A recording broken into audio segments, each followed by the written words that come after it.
വളരെ പെട്ടെന്ന് RJD നേതാവ് ശ്രീ വർഗീസ് ജോർജ് ടെലിഫോൺ ലൈനിലുണ്ട്. ശ്രീ വർഗീസ് ജോർജ്, ചിന്തിക്കാൻ പറ്റാത്ത അല്ലെങ്കിൽ വിലയിരുത്താൻ മുകളിലുള്ള പരാജയം സംഭവിച്ച ഒരു മുന്നണിയായി LDF സംവിധാനം മാറുകയാണ്. സ്വാഭാവികമായും ഇത്തരം പരാജയങ്ങൾ നേരത്തെ സംഭവിച്ചിട്ടുണ്ട്, പക്ഷേ തിരികെ വന്നിട്ടുമുണ്ട്.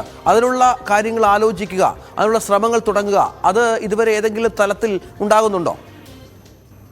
ഉണ്ട്. സാധാരണഗതിയിൽ ഒരു തിരഞ്ഞെടുപ്പ് പരാജയം കഴിഞ്ഞാൽ LDF യോഗം വിളിച്ചു കൂട്ടാറുണ്ട്. അപ്പം ഈ ഒരാഴ്ച തന്നെ LDF യോഗം ഉണ്ടാവുമെന്നാണ് കരുതുന്നത്. അതിനും യോഗം ചേരും. ഇന്ന് പാർട്ടിയുടെ യോഗം തൃശ്ശൂർ ചേരുകയാണ്.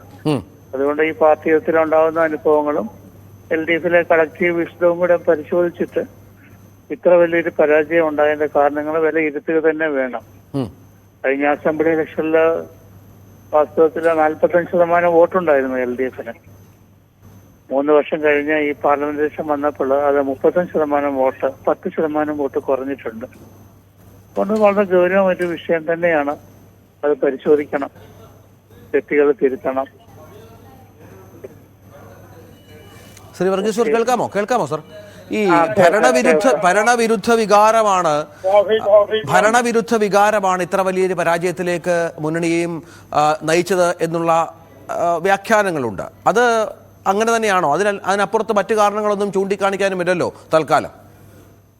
ഉണ്ട്, കാരണങ്ങളുണ്ട്. പ്രത്യേകിച്ചും ദേശീയ തലത്തിലെ കോൺഗ്രസിന്റെ നേതൃത്വത്തിലെ ഒരു ഇന്ത്യ മുന്നണി ഗവൺമെന്റ് വരുമെന്ന് ജനങ്ങൾക്കൊരു തോന്നലുണ്ടായി. അതുകൊണ്ട് തന്നെ ഇവിടുത്തെ വോട്ടുകൾ ചിത്രിക്കേണ്ട നാഷണൽ ലെവലിലുള്ള പോളിറ്റിക്സിൽ ജനങ്ങൾക്ക് താല്പര്യമുണ്ടായി.